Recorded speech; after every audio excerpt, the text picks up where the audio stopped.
저는 서울에 살고 있는 50대 여성입니다. 쉽지 않았던 세월, 그래도 이렇게 용케 버티고 살아냈다는 것에 감사하는 요즘입니다. 저는 홀어머니 밑에서 어렵게 자랐습니다. 어머니는 저를 키우기 위해 안 해보신 일이 없습니다.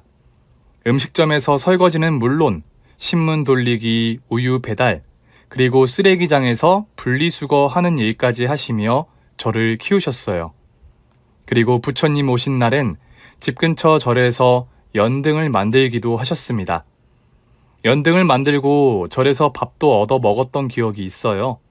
아직 아무것도 몰랐던 나이가 어렸던 저는 심심하고 조미료 맛이 약한 절밥이 맛이 없다고 투정을 부려 스님께 혼쭐이 나기도 했죠. 5살이 뭘 알겠습니까? 그땐 그냥 다른 친구들은 다 있는 아빠가 없고 또 엄마는 일을 하기 위해 저를 혼자 두고 집을 비우는 게 이해할 수 없는 시절이었죠. 서울에서 가장 가난한 동네에 살았던 저와 어머니는 소위 달동네라고 하는 아주 높은 언덕에 있는 집에서 살았습니다. 지금처럼 집집마다 화장실이 있는 시절이 아니라 동네에 하나밖에 없는 공중 화장실을 사용해야 했어요. 휴지도 넉넉하지 않아 날짜 지난 달력을 쓰거나 신문지를 사용하는 날이 많았습니다. 또 물도 펑펑 나오지 않아 매일 샤워하는 건 꿈도 못 꿀 일이었습니다. 지금 제 이야기를 듣는 젊은 분들은 이게 정말 사실인가 하는 생각이 드시겠죠? 부모님께 물어보세요. 아마 제가 지금 한 얘기를 여러분의 부모님도 겪으셨을 수도 있습니다. 그래도 엄마가 있어서 행복했어요. 이 세상에 엄마만 있다면 못할 게 없다고 생각했죠. 영희야, 친구들처럼 학교 가고 싶지 않아? 아니, 난 집에서 신문을 낙서하면서 노는 게 제일 좋아. 순자한테 들었는데 학교 가면 매일 집에서 숙제라는 걸 해야 한대. 나는 숙제 안 해서 좋겠다고 순자가 엄청 부러워했어. 그래도 학교는 꼭 다녀야 하는 거야. 내년엔 우리 영희도 학교 가는 거다? 알았어. 나중에서야 알았지만 당시 육성회비를 낼 형편이 안 됐던 어머니는 제가 8살이 되고도 학교에 보내실 수가 없었다고 하더라고요. 그래도 전 상관없었어요. 어렸던 저는 학교는 엄청 무서운 선생님이 혼만 내는 곳이라고 생각했었거든요. 그리고 그해 겨울엔 죽을 고비도 넘겼었습니다. 겨울이 오면 추위와 싸우는 게 일이었어요. 넉넉하지 않은 형편에 연탄 구입도 힘들었던 저와 엄마는 연탄 하나로 며칠을 나기도 했습니다. 한 번은 연탄가스가 새는 바람에 가스에 중독돼 정말 죽을 뻔했어요. 영희야, 영희야, 정신 좀 차려봐. 아주머니, 빨리 좀 와주세요. 아이고, 영희 연탄가스 마셨구나. 기다려봐. 옆집에 사시던 아주머니께서 달려와 저에게 동치미 국물을 먹여 살아났다는 얘기를 하며 아주머니께 늘 감사하라던 어머니의 말씀이 생각나네요. 지금처럼 24시간 하는 응급실이 있는 병원이 흔치 않았던 시절이니 민간요법으로 생사의 갈림길에서 살아 돌아왔습니다. 그리고 기름 보일러가 있었다면 이런 일도 생기지 않았겠죠? 엄마, 영희야, 정신이 드니? 엄마, 알아보겠어? 나 머리 아파. 영희야, 너 정말 큰일 날 뻔했어. 그래도 살아 돌아와서 천만다행이다. 이것 좀 더 마셔봐. 제가 그렇게 죽을 고비를 넘기며 겨울을 나고 저는 드디어 초등학교에 입학했습니다. 가서 선생님 말씀 잘 듣고 너무 까불거리면 안 돼. 친구들하고 싸우지 말고 잘 지내고. 알았지? 응, 알았어. 인사는 어떻게 하라고 했지? 배꼽 위에 양손을 올리고 안녕하세요. 옳지. 엄마가 만들어준 청가방을 메고 비록 김치밖에 없는 도시락이었지만 학교를 가기 위해 집 언덕을 내려가는 길이 그렇게 신날 수가 없었습니다. 옆집 순자랑 손을 잡고 학교 가는 길은 지금도 선명합니다. 그렇게 저는 어머니의 사랑과 정성으로 계속 자랐지만 우리 집 형편은 좋아지지 않았어요. 그리고 친구들과 친해질만 하면 이사를 가 전학도 수도 없이 다녔습니다. 엄마, 우리 또 이사 가? 미안해, 영희야. 대신 이번엔 지금보다 좋은 집이야. 집 안에 화장실이 있어. 집 안에 화장실이 있다고? 정말? 그럼 화장실 가서 줄 안 서도 돼? 그 화장실은 우리 집 안에 있어서 엄마랑 영희 둘만 쓸 수 있는 화장실이야. 진짜 최고다! 깨끗하지 않은 환경에서 자랐던 저는 몸에 두드러기를 달고 살았어요. 거기에 제대로 챙겨 먹질 못하니 키도 자라지 않아 지금도 엄청 작은 체구입니다. 그렇게 또다시 이사를 가서 만난 새로운 집, 다세대 주택의 반지하 작은 단칸방이었어요. 그래도 전처럼 언덕을 올라가지 않아도 되고 정말 어머니 말대로 집 안에 화장실도 있어 전보다 훨씬 좋은 환경에서 중학교와 고등학교를 다녔습니다. 이렇게 이사를 하기 위해 어머니께선 정말 많은 일을 하셨어요. 그게 다 저에게만큼은 가난을 물려주기 싫어 어머니께서 그렇게 노력했다는 걸 나중에서야 깨달았습니다. 오로지 제 생각만 하셨던 어머니셨지만 굉장히 단호한 부분도 있으셨어요. 그건 바로 가족에 대한 얘기였습니다. 참 이상하죠? 엄마는 제가 아빠를 포함해 다른 가족에 대해 물어도 단 한 번도 말을 해주신 적이 없어요. 늘 다음에 얘기해 주겠다면서 대화의 주제를 돌리곤 하셨죠. 너가 크면 성인이 되면 다 얘기해 줄게. 그냥 지금 말해주면 안 돼? 어른들의 사정이란 게 있단다. 그러니까 조금만 참고 기다려. 엄마가 영희 성인이 되면 영희가 지금 궁금해하는 거 꼭 다 말해줄게. 알았어. 꼭 말해줘야 해? 알겠어. 대신 이거 영희 줄게. 이거 엄마가 매일 하고 다니는 목걸이잖아. 영희가 크면 전부 말해주겠다는 약속의 징표로 주는 거야. 잃어버리지 말고 꼭 가지고 있어. 알겠지? 절대 잃어버리면 안 돼? 알겠어. 잃어버리지 않고 꼭꼭 잘 보관할게. 대답은 알겠다고 했지만 항상 궁금했어요. 왜 나는 아빠가 없을까? 돌아가신 걸까? 아니면 나와 엄마를 두고 도망을 간 걸까? 어머니는 어떤 정확한 대답도 해주지 않으셨어요. 그리고 반 친구들이 방학과 명절만 되면 놀러가는 시골도 저에겐 없었거든요. 한 번만 더 물어보면 어머니도 못 이기는 척 얘기해주지 않으실까 하고 물어봤지만 어머니는 크면 엄마가 다 말해준다고 했잖아. 그 얘기는 이제 그만 물어봐 라며 단호하게 말씀하셨습니다. 그렇게 저는 우리 가족에게 어떤 사연이 있는지 전혀 모른 채 성인이 됐습니다. 미안하다, 영희야. 너 꼭 대학만큼은 보내고 싶었는데. 괜찮아, 엄마. 나도 엄마 도와서 일할 수 있어서 좋은데? 고등학생 시절, 엄마처럼 일을 해서 돈을 벌겠다고 말을 했다가 엄마한테 혼난 적이 있어요. 사람은 배워야 돼. 엄마처럼 이렇게 고생하면서 살래? 절대 안 돼. 돈은 더 커서도 벌 수 있으니까 지금은 공부해. 아빠에 대해 물어본 이후 이렇게 엄마가 화내신 건 처음 봤어요. 그래서 저는 고등학생 땐 열심히 공부했습니다. 비록 학원을 다니거나 문제집 같은 걸 사서 볼 순 없었지만 교과서만 보고 공부했었죠.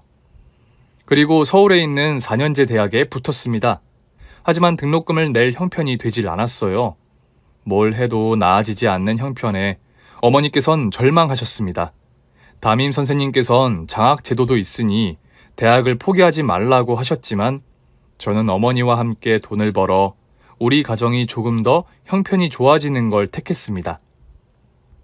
내가 절대 너만큼은 나처럼 살게 하고 싶지 않았는데. 엄마처럼 사는 게 뭐 어때서? 나 솔직히 고등학교 다니는 3년 내내 너무 재미없었어. 공부는 나랑 맞지 않아, 엄마. 나도 일하면서 돈 버는 게 훨씬 재밌을 것 같아. 엄마는 그날 저를 안고 정말 많이 우셨습니다. 가난의 대물림. 저 역시 엄마처럼 이런 삶을 살지 않을까 하는 걱정. 하지만 엄마와 함께 일을 하면서 돈을 모으면 지금보다는 조금 더 좋은 곳에서 살고 제철 과일을 사 먹을 수 있는 그런 여유가 생기지 않을까 하는 기대감에 차 있었습니다. 여느 날처럼 일할 곳을 알아보고 있는 중이었어요. 당시 어머니는 공사장에서 공사 인부들의 밥을 차려주는 일을 하고 계셨습니다. 옆 건물에 사시는 아주머니와 함께 일을 하셨었는데 아주머니께서 저를 멀리서부터 부르는 소리가 들렸습니다. 영희야! 영희야! 빨리 나와봐라! 무슨 일이세요, 아주머니? 숨이 찬 아주머니의 얼굴이 눈물 범벅이었어요. 너희 엄마가 아이고 우리 영희 불쌍해서 어떡하니? 아이고 영희야. 무슨 일이신데요? 아주머니의 손을 잡고 달려간 병원에는 흰 천을 덮고 어머니가 누워 계셨습니다. 엄마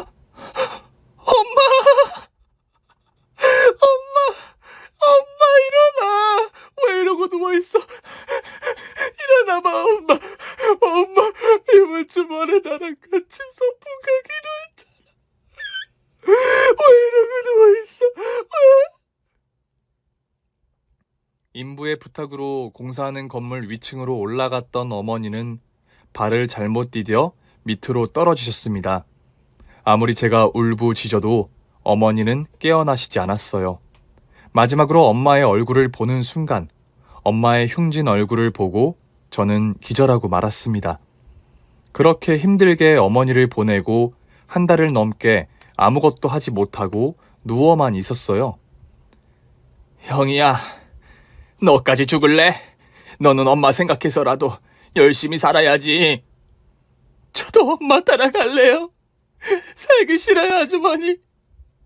정신 차려 이거사. 하늘에 있는 엄마 보기 부끄럽지도 않아? 얼른 일어나서 씻고 밥 먹어. 어머니께선 제가 하고 싶은 걸 다 하며 어머니보다 좋은 삶을 살길 항상 바라셨어요. 남들보다 책도 더 많이 읽고 신문도 보고 세상이 어떻게 돌아가는지 알아야 한다고 하셨어요. 정신이 번쩍 들더라고요. 이러고 있는 제 모습을 어머니께서 하늘에서 보고 계신다면 얼마나 마음 아파하실까, 얼마나 한심하실까. 정신을 차린 저는 며칠 뒤 집 근처 공장에 취직하게 됐습니다. 옷을 만드는 공장에서 아무 생각 없이 옷을 만들다 보면 점심시간, 또 옷을 만들다 보면 교대시간, 그렇게 시간 개념 없이 일만 하다 보니 1년이 훌쩍 지났습니다. 그리고 그때 공장에서 남편을 만나게 됐습니다. 용씨, 코피 나요? 고맙습니다. 고개 뒤로 넘기면 더 위험해요. 고개 숙이고 있어요. 당시 남편은 노동자의 근로 환경이나 임금체불 등 이런 거에 관심이 많았어요. 그리고 이럴 때일수록 노동자끼리 힘을 합쳐야 부당한 일을 당하지 않을 수 있다고 말하고 다녔습니다. 또 말없이 일만 하는 저를 늘 걱정했습니다. 그래서 쉬는 시간이면 몰래 저에게 빵을 주기도 하고 쉬는 날이 같을 땐 함께 만나 밥을 먹기도 하고 저는 가보지 못했던 곳들을 데리고 가며 많은 이야기를 나눴죠. 이게 저를 다 좋아해서 한 행동이라는 걸 나중에 눈치챘습니다. 그렇게 사랑에 빠진 저희는 남편의 프로포즈에 결혼을 결심했죠. 영희야, 나 사실 말할 게 있어. 뭔데? 난 사실 당신처럼 돈을 벌기 위해 이 공장에 취직한 게 아니야. 그럼 뭐 위장 취업이라도 한 경찰이야? 아니, 난 서울대 사회학과 학생이야. 뭐? 일부러 속이려고 한 건 아니야. 그런데 혹시 공장에서 누가 나를 경찰에 신고할까봐 속이고 있었어. 나는 이 세상의 모든 노동자들이 제대로 대우를 받으며 편안한 환경에서 일을 해야 한다고 봐. 공장에서 사고가 나면 당연히 공장이 책임을 져야 하고 인권이 제대로 보장된 곳에서 일을 해야 한다고 생각해. 당시 학생운동을 했던 남편은 신분을 속이고 몰래 공장에 취직해 공장의 실태를 파악하고 있었던 거죠. 그리고 이런 남편의 행동을 반대했던 부모님은 남편을 없는 자식 취급하고 살고 계신다고 했어요. 이 얘기를 예비 시부모님 만나기 전날에 해줬습니다. 그래도 난 당신이 부모님하고 잘 지냈으면 좋겠어. 벌써 우리 부모님 편드는 거야? 그런 거 아니야. 오로지 엄마와 단둘이 지냈던 저로선 부모님과 형제들을 만나지 않고 이렇게 지내는 남편이 이해가 되지 않았어요. 가족의 소중함을 모르는 걸까 그런 생각도 했죠. 사실은 부모님은 내가 이러고 다니는 걸 좋아하시지 않아. 서울대 갔으면 조용히 공부할 생각이나 해야지 쓸데없는 짓 하고 다닌다고. 어디서 이상한 사상을 배워와 저러고 산다고 남편 부모님께선 늘 못마땅해 하신다고 하셨어요. 저는 남편이 부모님과 사이가 나쁜 것도 걱정이 됐고, 그리고 가진 것도 뭣도 아무것도 없는 저를 과연 남편 부모님이 반겨주실까 그런 걱정도 했습니다. 그리고 다음 날 의리의리한 저택으로 저를 데려간 남편은 여기가 자신의 집이라고 말을 하는 겁니다. 저는 저와 남편이 처지가 비슷할 거라고 생각했는데 전혀 아니었던 겁니다. 도저히 들어갈 자신이 없었어요. 이건 아닌 것 같아. 당신이랑 나랑 살아온 환경이 너무 다르잖아. 그리고 당신 부모님께서도 나를 반기지 않으실 거야. 무슨 소리야. 당신이 뭐가 어때서. 걱정하지 마. 하지만 걱정은 현실로 나타났습니다. 어디서 이런 근본도 없는 걸 예비 며느리라고 데리고 왔어? 철아, 결혼도 네 멋대로 하려고 하는 게냐? 영희, 나쁜 사람 아니에요. 지내보시면 얼마나 좋은 며느리가 들어왔는지 알게 되실 거예요. 그리고 결혼만 허락해 주신다면 학생운동이고 뭐고 다 그만두고 아버지 회사로 들어갈게요. 뭐? 제가 하고 싶은 걸 포기할 만큼 저 이 사람 사랑해요. 그러니까 결혼 허락해 주세요. 남편은 막무가내였어요. 너무 걱정이 되면서 이렇게 저를 좋아하는 사람이라면 평생을 함께 해도 괜찮지 않을까 하는 안도감이 동시에 들었습니다. 좋다. 대신 우리 집에서 함께 하도록 해. 그럼 결혼 허락해 주마. 그렇게 저는 남편과 결혼을 했고, 그리고 지옥이 시작됐습니다. 집에 세탁기도 없으니 매일 손빨래를 했겠구나. 그럼 여기에 있는 이불 오늘 안으로 전부 빨아서 널어놔라. 알겠니? 지금으로 치면 꽤 큰 중소기업을 운영하셨던 시아버지의 회사로 들어간 남편은 해외 출장이 많았어요. 그럴 때마다 시어머니는 저를 못 잡아먹어 안달이셨습니다. 어머, 너 며느리는 어디 갔니? 아, 친구들이랑 약속 있다고 나갔어. 요즘 이런 시어머니가 어딨니? 시어머니 친구들이 집에 오는데도 며느리 약속 있다고 하면 나가게 해주고. 내가 요즘 말하는 그 신세대 시어머니 아니겠니? 시어머니는 제가 옆에 있는데도 저를 없는 척 하셨어요. 그리고 저를 가리키며 누구냐고 묻는 사람들에겐 새로 뽑은 일하는 사람이라고 소개를 했습니다. 그리고 손님이 돌아가고 나면 뒤처리는 전부 제 몫이었습니다. 창피해서 이거 어디 가서 며느리라고 말도 못하고 얼굴이라도 반반하니 예쁘면 데리고 다닐 맛이라도 나지. 이건 삐짝 말라서 촌티나게 생겨가지곤 저런 촌티는 없어지지도 않는다고. 아휴, 얼른 부엌으로 들어가 설거지나 해. 저는 남편이 출장에서 돌아올 때마다 단칸방이라도 좋으니 제발 나가서 살자고 했어요. 나 다시 일할 수 있어. 부모님 도움 받지 말고 우리끼리 나가서 살자, 응? 나 여기 너무 답답하고 숨 막혀. 그리고 어머님 너무 무서워. 아직 어머니도 당신이 어색해서 그러신 거야. 당신이 며느리가 처음인 것처럼 어머니도 시어머니가 처음이잖아. 그러니까 너무 걱정하지 마. 시간이 조금만 더 지나면 괜찮을 거니까, 응? 그리고 이거 선물. 이게 뭐야? 반지랑 시계잖아. 우리 결혼할 때 맞춘 반지는 너무 밋밋하고 심심하잖아. 그래서 반지랑 세트로 시계도 함께 사왔어. 당신이랑 잘 어울릴 것 같아서. 와, 나 이렇게 반짝이는 시계는 처음 봐. 정말 고마워, 여보. 나도 고마워. 나 없는 집에서 이렇게 적응도 잘하려고 노력하고 우리 부모님께 잘해줘서 해외에 가서도 저를 생각해서 선물을 사다 준 남편이 너무 고마웠어요. 그리고 며칠 뒤 남편은 다시 출장길에 올랐고 저는 또 떠난 남편의 허전한 빈자리를 달래기 위해 매일 남편이 선물해준 반지와 시계를 착용했습니다. 그리고 이걸 시어머니가 가만히 보고 있을 리가 없죠. 그 반짝이는 건 뭐니? 이 사람이 지난 출장 때 선물로 사다 줬어요. 참나, 호박에 줄 긋는다고 수박 된다니? 너 같은 게 그런 거 착용한다고 뭐 부잣집 사모님이라도 될 줄 알아? 이리 줘봐. 아니, 철희 씨가 사준... 이리 내놓으라니까. 뭔 말이 많아. 어디서 버릇없이 시어머니가 하라는 대로 하지도 않고. 무작정 저를 때린 시어머니는 남편이 선물해준 시계와 반지를 가지고 갔습니다. 이거 봐라. 내가 하니까 얼마나 잘 어울리니. 매일 설거지하고 빨래하는 년한텐 이런 게 왜 필요해? 남편이 저를 생각해 준비한 선물을 아무리 시어머니라도 뺏기기 싫었어요. 하지만 돌아온 건 또다시 손찌검이었습니다. 쫙! 뭘 쳐다봐.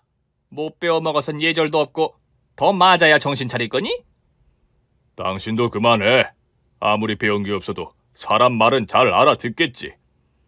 그렇게 허무하게 남편의 선물을 뺏기고 남편이 돌아왔을 땐 마치 제가 시어머니를 위해 양보를 했다는 미담으로 포장이 되었습니다. 잘했어, 여보. 당신은 내가 또 사주면 되지. 어머님이 날 너무 미워하셔. 나 너무 무서워.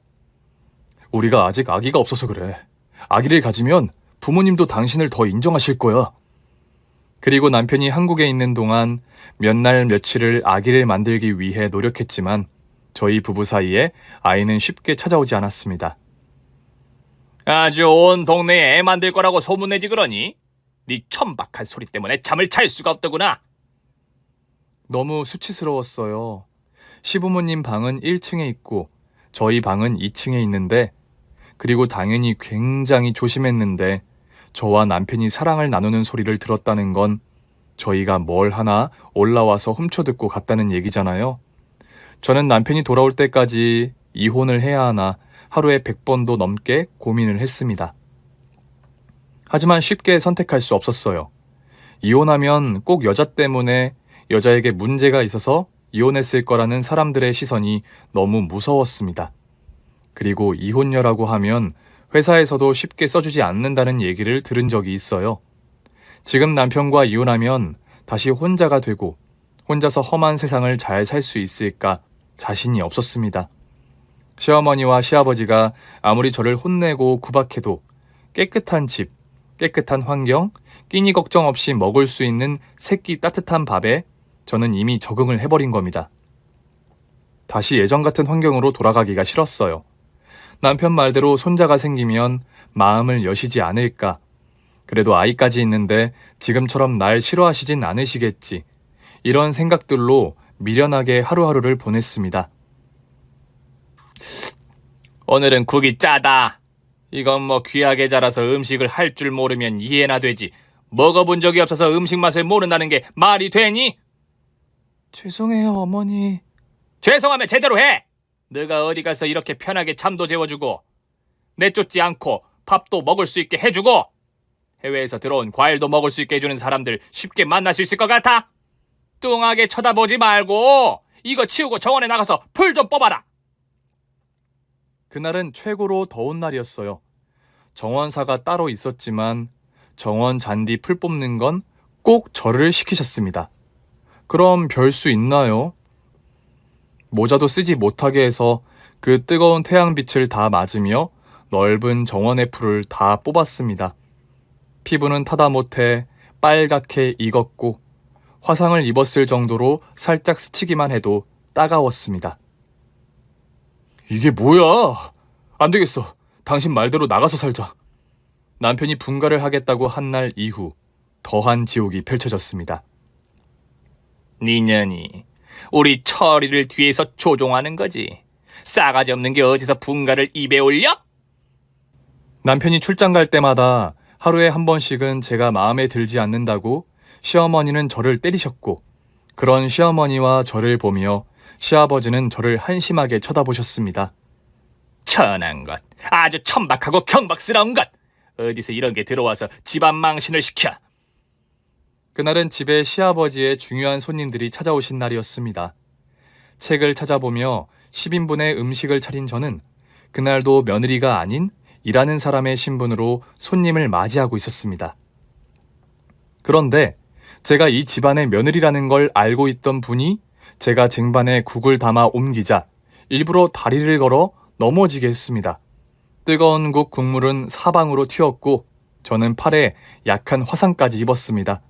하지만 시어머니와 시아버지에겐 제가 화상을 입었단 게 중요하지 않았습니다. 손님들이 있을 땐 저를 걱정하는 척 했지만 손님들이 돌아가시자마자 저를 혼내시기 시작했습니다. 시부모님들은 제가 다친 것보다 손님들 앞에서 제가 넘어져 손님들을 불편하게 했다는 게 중요하셨죠. 당장 방으로 올라가거라. 꼴도 보기 싫으니 당분간 2층에서 내려오지 말아라. 그동안 네가 차려준 맛도 없는 음식 나도 이제 그만 먹고 싶구나. 새벽에 몰래 내려와 부엌으로 들어간 저는 냉장고에서 얼음을 꺼내 들고 방으로 올라갔습니다. 이 지옥에서 나가고 싶었습니다. 사람들이 저를 이혼녀라고 손가락질하고 욕을 하든 말든 여기서 이런 꼴을 당하고 사는 것보다 훨씬 나을 거란 생각이 들었습니다. 잦은 출장으로 집을 비우는 남편은 어머니가 어색해서 그러시는 거다. 일 조금 하면 어떠냐는 말로 위로 아닌 위로를 하고 이런 남편 역시 없어도 상관없지 않을까 생각했습니다. 화상 입은 곳을 얼음찜질하며 친정 어머니를 떠올렸습니다. 지금 옆에 어머니가 있다면 얼마나 좋을까? 나를 위로해 주실 텐데, 그런 집에서 당장 나오라고 하실 텐데, 내 편을 들면서 같이 화내주고 내가 좋아하는 국수를 끓여주실 텐데. 저는 어머니가 주신 목걸이를 만지며 어머니를 생각했습니다. 어머니가 내가 크면 말해주시겠다고 했던 가족에 대한 얘기는 무엇이었을까? 그 얘기를 알았다면 지금 덜 외롭지 않았을까? 그런 생각을 하며 잠에 들었습니다. 그리고 며칠 뒤 2층에 올라오신 시어머니는 저에게 옷을 던져주시며 외출 준비를 하라고 하셨어요. 외출할 거니까 최대한 깔끔하게 하고 나와라. 화장하는 건 바라지도 않으니 그냥 깨끗하게만 하고 나와. 네, 어머님. 시어머니와 함께 외출하는 건 결혼 후 처음이었어요. 항상 저를 몰상식하고 창피하고 못생겼다고 함께 다니지 않으시고 남들에게 저를 며느리라고 소개도 하지 않으셨던 시어머니가 함께 나가자고 하시니 너무 놀랐어요. 혹시 늦으면 또 뭐라 하실까 얼른 준비를 하고 최대한 깔끔하게 하고 남편이 선물해준 향수를 약하게 뿌리고 빠르게 1층으로 내려갔습니다. 그래도 뭘 입혀놓으니 나쁘지는 않구나. 가자. 시어머니와 나란히 차를 타고 간 곳은 5성급 호텔이었습니다. 잘 따라다녀라. 이곳에 여러 번 오셨던 듯 시어머니의 발걸음엔 거침이 없었습니다. 호텔 아케이드를 돌아다니며 쇼핑을 하시는 시어머니를 쫓아다니며 시어머니의 짐을 들고 정신없이 따라다녔습니다. 그리고 들어간 또 다른 옷 매장에서 시어머니가 옷을 갈아입으러 들어갔고 직원의 안내로 전 소파에 앉아 시어머니를 기다리고 있었죠. 손님, 차 드시면서 기다리세요. 감사합니다. 향기 좋은 차였어요. 한 모금 마시려고 하는데 차가 너무 뜨거웠습니다. 뜨거워. 어머, 괜찮으세요? 네, 전 괜찮은데 여기에 쏟아서 정말 죄송합니다. 아니요, 괜찮습니다. 저희가 치우면 돼요. 괜찮아요. 이쪽에 앉으세요. 무슨 일이니? 저희가 너무 뜨거운 차를 대접해드리는 바람에 고객님께서 놀라셨어요. 너 내가 사고 치지 말고 얌전히 따라다니라고 했지? 분명 직원은 괜찮다고 했습니다. 그런데 제가 차를 쏟은 게 그렇게 창피하셨나 봅니다. 갑자기 집에서처럼 불같이 화를 내시더니 제 머리채를 잡으며 욕을 하기 시작하신 겁니다. 이게 안에서도 사고를 치더니 밖에 나와서까지 이 난리야? 너 때문에 창피해서 살 수가 없어! 고객님, 이러시지 마세요. 넌 빠져. 내가 누군지 알아? 어디서 껴들고 지랄이야. 너, 나 당하라고 일부러 그런 거지? 일부러 와서 사고치고 나 곤란하게 하려고 그런 거지? 말해봐. 제 옷과 머리채를 잡고 흔들면서 소리를 지르시는 시어머니한테 전 어떤 말도 할 수 없었습니다. 시어머니와 첫 외출이라 신났었나 봅니다. 그렇게 의리의리하고 화려한 곳도 처음 와보고 이런 황송한 대접도 처음 받아보고 제가 누군지 묻지도 않고 손님이라는 이유만으로 잘 대해주는 직원들을 보고 긴장이 풀렸었나 봐요. 내 처지가 이렇지. 아무 생각도 안 들고 그저 시어머니의 분노가 가라앉아 집에 돌아가고 싶은 생각뿐이었어요. 시끄러운 소란에 사람들이 점점 모여들었지만 시어머니는 아랑곳하지 않고 저를 때리셨습니다. 지금 남의 업장에서 뭐 하는 짓입니까? 회장님? 그때 점잖으신 할아버지께서 와 소리를 지르자 시어머니도 저를 때리던 걸 멈추셨습니다. 당신 뭐야? 이 호텔 대표되는 사람이요. 남의 업장에서 추잡하고 교양 없이 이게 뭐 하는 짓입니까? 손님, 괜찮으십니까? 잠깐, 당신이 왜 이 목걸이를 하고 있습니까? 옷과 머리를 추스르며 얼른 이 상황에서 벗어나고 싶어 구석으로 들어가려는데 회장님이라는 분이 제 목걸이를 보고 저를 잡으셨습니다. 아가씨, 이 목걸이 어디서 났나요? 저희 어머니께서 물려주신 건데요. 맙소사, 혹시 네가 영이니? 네? 절 아세요? 호텔 회장님이라는 분이 저를 껴안고 눈물을 흘리기 시작했습니다. 이상하게 돌아가는 상황에 시어머니는 당황하기 시작했고 회장님의 비서라는 분이 당황해하는 시어머니에게 어디 도망가지 말고 꼼짝 말고 있으라고 붙잡으셨습니다. 그렇게 저와 시어머니는 비서를 따라 회장실로 올라갔습니다. 회장실로 올라온 저희에게 회장님은 사진 하나를 보여주셨습니다. 사진 속엔 저랑 똑같이 생긴 남자가 저희 엄마와 손을 잡고 환하게 웃으며 서 있었습니다. 믿기 어렵겠지만 영이 네 아버지와 어머니가 젊었을 적 찍었던 사진이다. 처음 아들이 네 엄마랑 결혼을 하겠다고 했을 때 난 심하게 반대를 했지. 어머니 역시 저와 같은 상황에서 결혼을 했다는 게 믿기지 않았습니다. 그래서 그렇게 말을 해주지 않았던 걸까요? 말도 안 돼. 이런 촌뜨기가 무슨 당신 손녀딸이에요? 말 가려서 하시죠. 기에 눌린 시어머니는 아무 말도 못하고 그냥 가만히 있었고 저는 어머니와 아버지의 사진을 계속 쳐다보기만 했습니다. 그렇게 행복하게 웃는 어머니의 모습은 처음 봤습니다. 어머니도 이렇게 웃을 수 있는 분이셨구나. 그런데 그렇게 고생을 하며 이런 표정을 잃어버리셨구나. 어머니의 행복을 내가 찾아줬어야 하는데 그러질 못했단 죄책감에 눈물이 났습니다. 당신은 우리 손녀딸과 무슨 관계길래 그렇게 괴롭히고 있었던 거죠? 괴롭히다뇨? 회장님도 무슨 말씀을 하시는 건지. 영희 는 나와 함께 살고 당신은 당신 남편 그리고 우리 영희 남편과 다음에 다시 찾아오시죠. 시간과 장소는 우리 비서가 알려줄 겁니다. 잠시만요. 제 얘기 좀 들어보세요, 회장님. 이것 좀 놔봐요. 제가 영희 시어머니입니다. 나가면서도 뭐라고 시어머니는 꽥꽥 소리를 질렀지만 전 신경도 쓰지 않고 사진만 바라봤습니다. 나한테도 아빠가 있었어.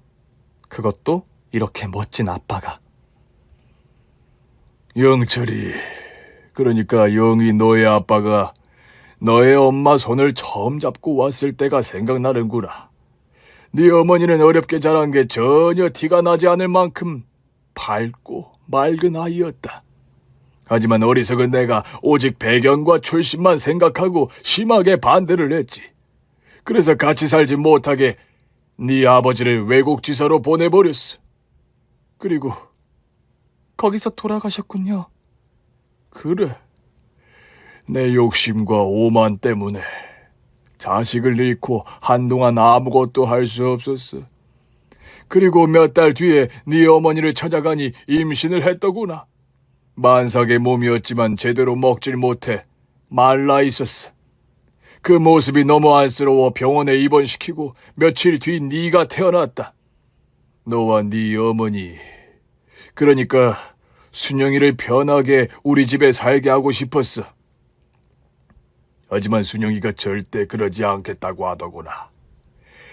자신은 아들인 영철이와 제대로 식을 올린 것도 아니고 혼인신고를 하기 전에 영철이가 죽었으니 이 집안 사람이 아니라고. 도와주고 싶어도 순영이가 전혀 받질 않았어. 그렇게 나도 너도 그리고 순영이도 잊고 살았다. 너가 이렇게 고생하고 살 줄 알았으면 무슨 수를 써서라도 너를 데려왔어야 했는데. 할아버지는 제가 손녀딸인지 어떻게 아셨어요? 네가 지금 하고 있는 목걸이, 내가 우리 아내한테 처음 선물했던 목걸이다. 그걸 영철이한테 줬다는 얘기만 들었는데 다행히 네가 하고 있었구나. 그동안 고생 많았지. 응. 이리 와봐. 어디 우리 손녀딸 한번 알아보자. 나한테도 가족이 있다는 신기함과 진짜 내 집을 찾았다는 안도감에 눈물이 났습니다. 할아버지는, 아버지는 누구든 만나고 싶었어요.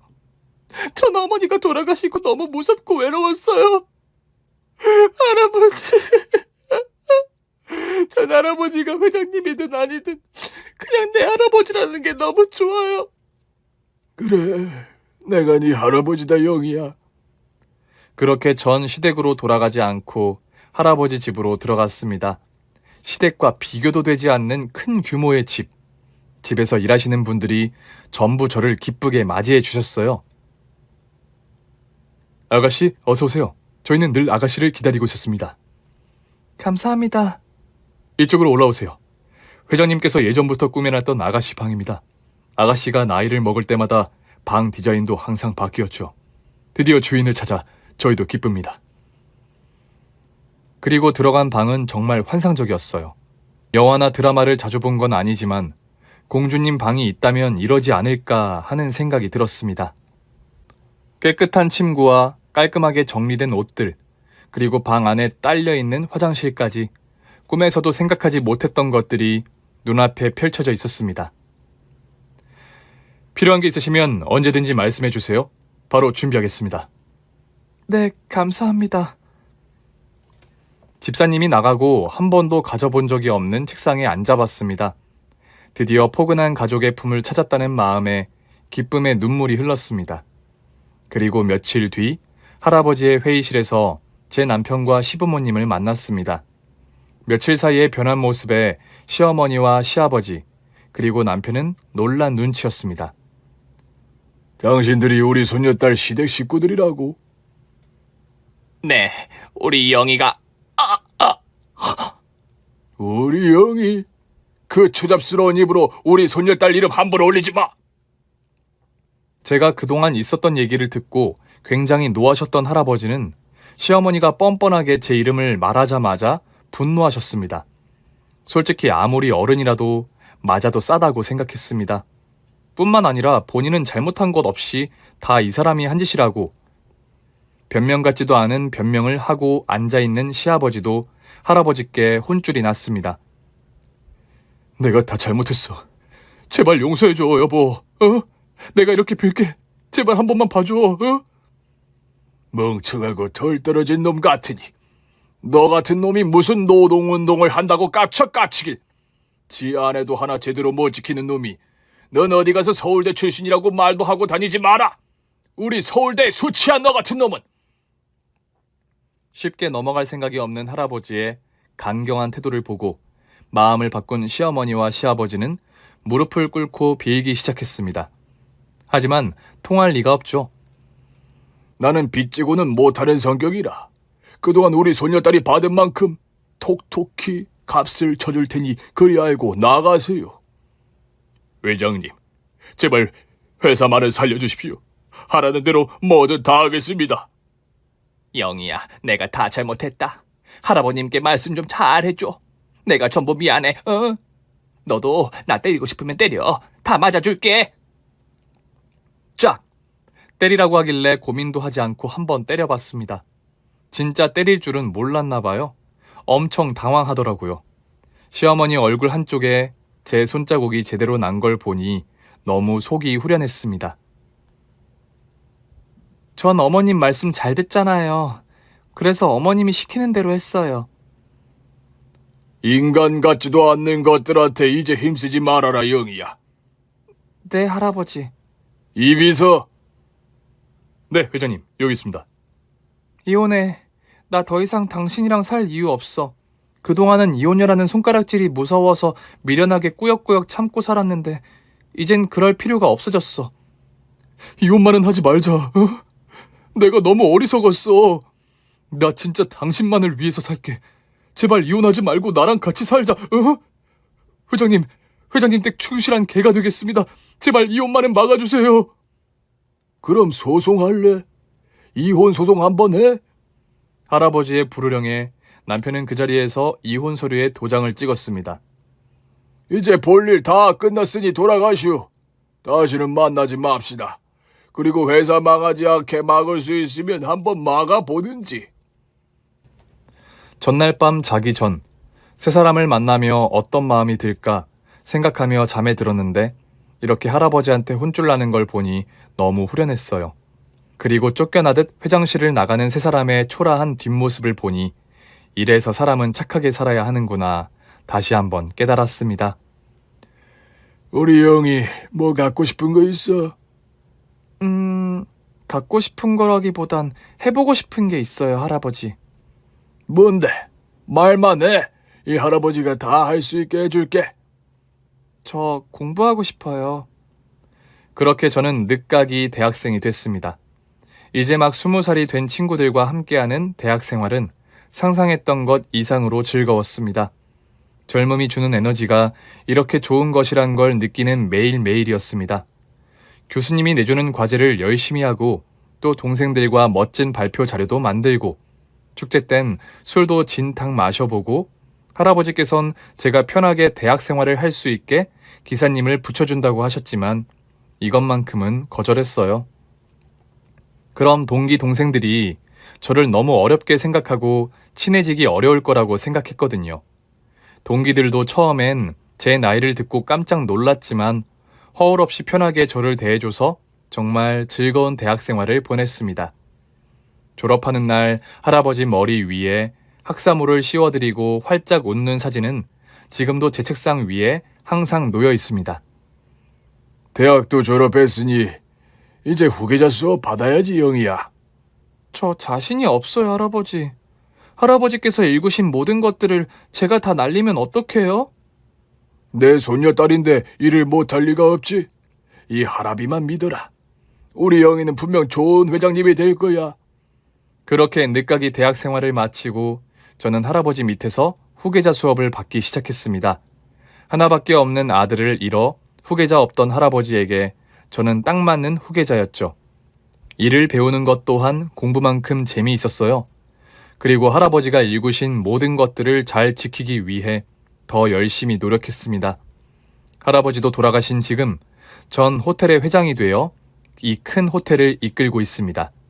아시아에만 있던 호텔 체인을 유럽과 북미까지 늘려 전 세계 수십 개가 되는 호텔을 이끄는 수장이 되었죠. 가끔 할아버지라면 이럴 때 어떻게 했을까? 아버지였다면, 어머니였다면 어떻게 했을까? 고민하는 날도 있습니다. 그럴 때면 귀신같이 제 꿈에 나타나 저를 위로하고 가십니다. 평생을 외롭게 가족의 품이 뭔지도 모른 채 살게 될 줄 알았던 저에게 생긴 소중한 가족. 회장님, 이제 출발하셔야 합니다. 가지. 그리고 저는 어머니와 아버지를 할아버지가 계신 곳으로 이장을 했습니다. 가족들이 이렇게라도 한 곳이 있는 게 좋을 것 같은 생각이 들었어요. 그리고 시간 날 때마다 이곳을 찾아 가족들을 보고 갑니다. 영희 왔어요. 이렇게 말을 하면 꼭 할아버지와 부모님이 그래, 어서 와라. 오는데 힘들진 않았고? 와서 과일 먹어라 하는 말소리가 들리는 것 같아요. 저에게 가족의 소중함을 알려준 세상의 유일한 내 편인 우리 가족. 어머니가 없었으면, 그리고 할아버지를 만나지 못했다면 어쩌면 저는 평생 아버지 얼굴도 모른 채 아버지를 원망하며 살고 있었을지도 몰라요. 이렇게 버릴 거면 낳지를 말지. 왜 나를 태어나게 해서 이렇게 힘들게 살게 뒀을까? 너무 끔찍한 생각이죠? 아버지를 빼닮은 제 얼굴을 볼 때마다 할아버지는 지랑 똑같은 거 낳아놓고 먼저 떠났다고 한탄을 하셨었죠. 그럴 때마다 저는 대신 저를 만났잖아요, 할아버지. 저 정말 아빠랑 많이 닮았어요? 어디가 제일 닮았어요? 얼굴만 닮았어요? 하면서 할아버지 기분을 풀어드렸습니다. 얼마 전에 아이를 입양했어요. 저 역시 가족이 없는 아이들의 가족이 되어주고 싶어요. 신기하게 저를 닮았는지 공부도 잘하고 성실해요. 요즘 퇴근하면 아이 숙제 봐주느라 정신 없어요. 오늘 왜 같이 안 왔냐고요? 쑥스럽다고 다음에 오겠대요. 벌써 사춘기인가 봐요. 다음엔 꼭 같이 올게요. 하늘에서 저 잘 사는지 보고 계시죠? 실망시켜드리지 않을게요. 잘 살고 있으니까 너무 걱정하지 마세요. 알았죠? 저 이제 가볼게요. 아, 혹시 궁금해 하실까봐 제 전 시댁 식구들 소식도 짧게 전해드릴게요. 그렇게 할아버지한테 쫓겨난 이후 시아버지의 회사는 부도가 났어요. 이미 어음으로 힘들게 맡고 있었던 회사. 할아버지가 아니었더라도 망했을 거라고 하더라고요. 그 충격으로 시아버지는 돌아가시고 평생 부잣집 사모님 소리 들으며 살 줄 알았던 시어머니는 식당에서 설거지하며 원룸에서 힘겹게 생활하고 있다고 하네요. 원인이 있으니 이런 결과가 있는 거겠죠? 전 남편은 그래도 서울대 출신이라는 게 먹혀 작은 학원에서 아이들을 가르치고 있대요. 뭐 어떻게 살든 제 알 바 아니죠, 이젠. 요즘은 제 스스로 저에 대한 칭찬을 많이 해주고 있어요. 그래도 힘든 삶 속에서 잘 버텨왔다. 다른 사람에게 사기치지 않고 나쁜 마음 먹지 않고 잘 살아왔다.